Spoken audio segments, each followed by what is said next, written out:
We are back with legendary stand-up comedian and radio host, philanthropist Rickey Smiley. Rickey lost his oldest son, Brandon, who was just 32, 6 weeks ago, and has been bravely sharing his journey through loss and grief on social media. I saw a post that he put on social media with a photo of you talking about how much he admired you. Even on his journey that included his struggles, he recognized the dad who was trying to love him from afar still loved him. Oh, yeah. And we had that post that he talks about admiring you and wanting to follow in your footsteps.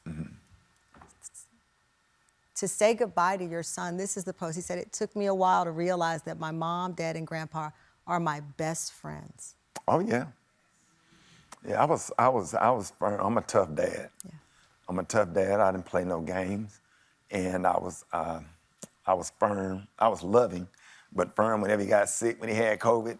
You know, whenever my kids get sick, they come straight to me. I'm the doctor in the family. Get everybody together, Yeah. you know, in the conversations and the discipline and the structure and the willingness to be the bad guy. Yeah. Because parenting is not a popularity contest. It's not. Yeah. We have to start giving kids more of what we had as opposed to what we did not have. Yeah. And that's creating a society of entitlement and everything else by giving them everything. I gave him and I rewarded him when he had the correct behavior. Yeah. And I'm just a little old school. I'm just like my granddad. I didn't play any games. It's been times when we get disrespectful on the phone and I get in my car and drive to Birmingham. You know. Yeah, I understand. How did you receive the news? Who informed you? Because I know you weren't there. Yeah, I was in Dallas. You were in Dallas. At my apartment, getting ready to watch the semifinals to, Cincinnati Bengals, watch that game. So Brandon's girlfriend sent me a text message, said, "Hey, Brandon is trying to contact you. Call him at this number." I called, nobody answered. So I called her back. I said, "Hey," I said, "Nobody answered." She was crying. I said, "What's going on?" She said, "Brandon overdosed. They rushed him to the hospital. I found him unresponsive." So I was like, okay. I said, "Hey, calm down. Everything's gonna be okay. I'm checking the flight." So I hit my assistant and said, "Hey, I need to get to Birmingham now." So she found the 12 o'clock flight that was around 10 that morning. My mother talked to Brandon at 9 because they had agreed to go to church. She texted him back, said, "Send me the address." He didn't respond. Then she texted him again, saying, "Okay, I'll be at church." And so then Brandon's sister and mom called me, and they were crying in the background, and I already knew. You knew? I knew. I said, "What's going on?" And she was crying, and she said, "He died." And those are her exact words.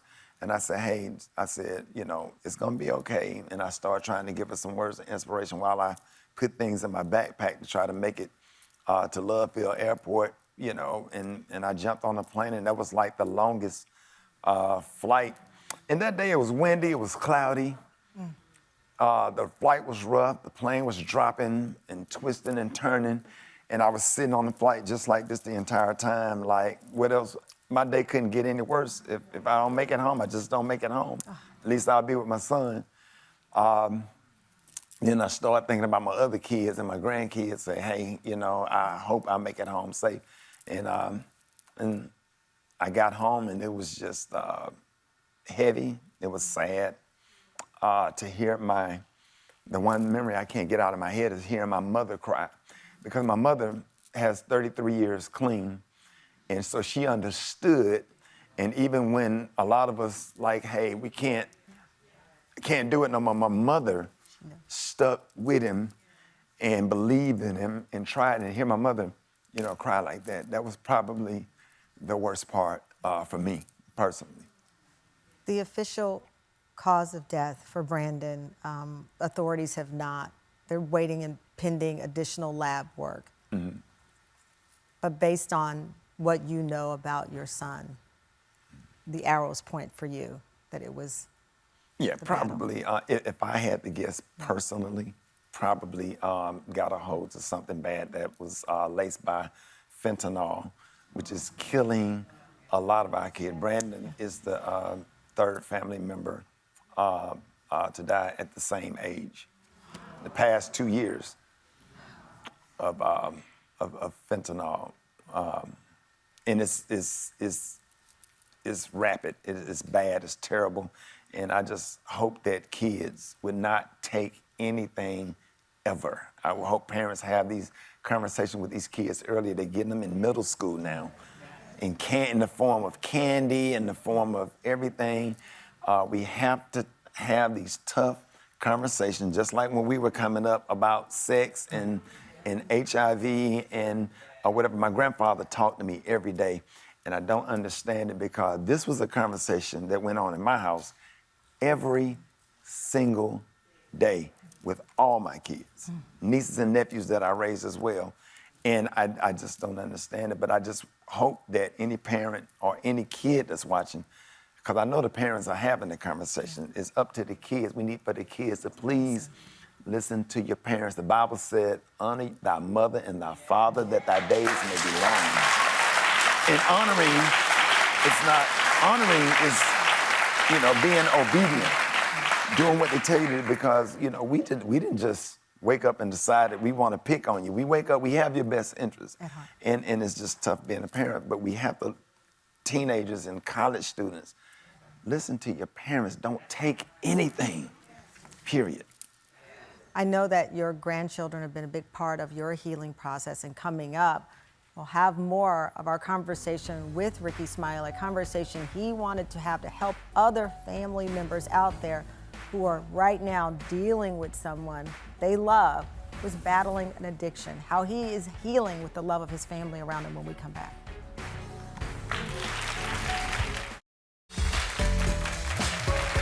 Welcome back. We continue our conversation with NAACP Image Award-winning radio legend, the multi-talented Rickey Smiley. And Rickey, before the break, we were learning more about Brandon's journey, but you are and your family are in the healing part of this. Yeah.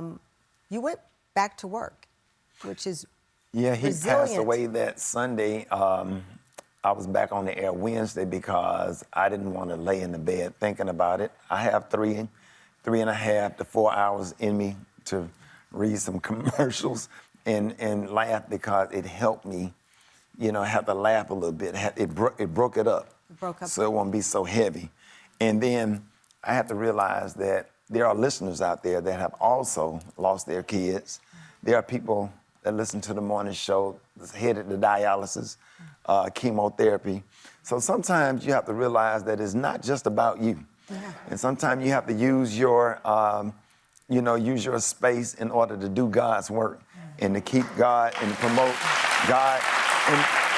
And Tamron, to also show God's goodness. Yeah. Because even at your worst time, God is still awesome. God has given me peace, unbelievable peace that surpasses all understanding. And if I don't thank God for nothing else, I just thank him for peace. Yeah. I said you're surrounded by love. You have 3 grandchildren, are a huge part of that. You share pictures of them, Grayson, Denver, and Brandon's daughter, Storm. Mm-hmm. After Brandon's service, you actually ended the day with pushing his daughter on the swing, and you posted a video of this moment. I had the worst day of my life, and God is so good. He let me just end my day by pushing my granddaughter on the swing. I thank him.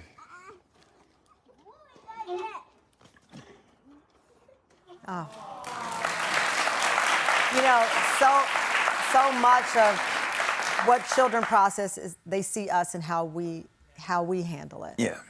You are such a nurturing person. You've raised your children.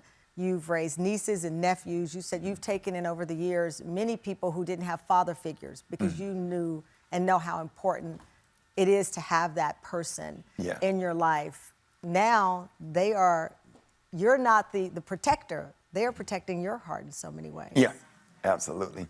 Yeah, after the funeral, I was gonna run home and change clothes to make it to the repast. And my granddaughter was there. And so I said, okay, see you tomorrow. And she was like, no. And that was the first time ever that she had separation issues with me, because she just usually go home. And she began to cry. And I was like, well, you're not gonna cry today. If you wanna swing, we'll swing.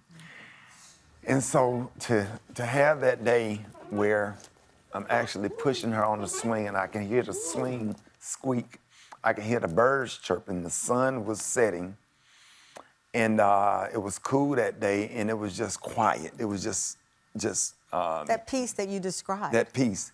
And just to end the day where you just buried your son, which is her dad, to push her on a swing like that, it was, I just think it was just God just giving me a sense of peace and comfort. You, as I said, you went back to work in the studio, and you were planning a tour. You were getting ready to launch a tour, and you've decided, really in honor of Brandon in so many ways, and that bond over comedy that you have, to go on with the tour. Yeah, I just rescheduled some dates because I just needed a moment to breathe. I still haven't been on stage, but I'm performing next weekend coming up. Just kind of wondering what it's going to be like to go on stage or whatever, because it's the pink elephant in the room, and your job is to make people laugh and be funny. So if I can just get past the first 10 minutes on stage and maybe find ways to talk about some things around the situation. I have some funny stuff that happened during how strange and how weird people are.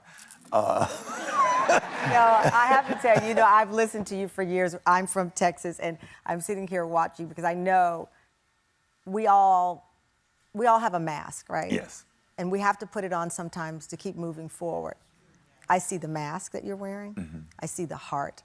And I also see what you feel is your responsibility to those people who listen to you every day, and those who are going to show up to hear your stand-up. Yeah. I'm going to tell you, I've interviewed a lot of families who've lost loved ones through this drug epidemic.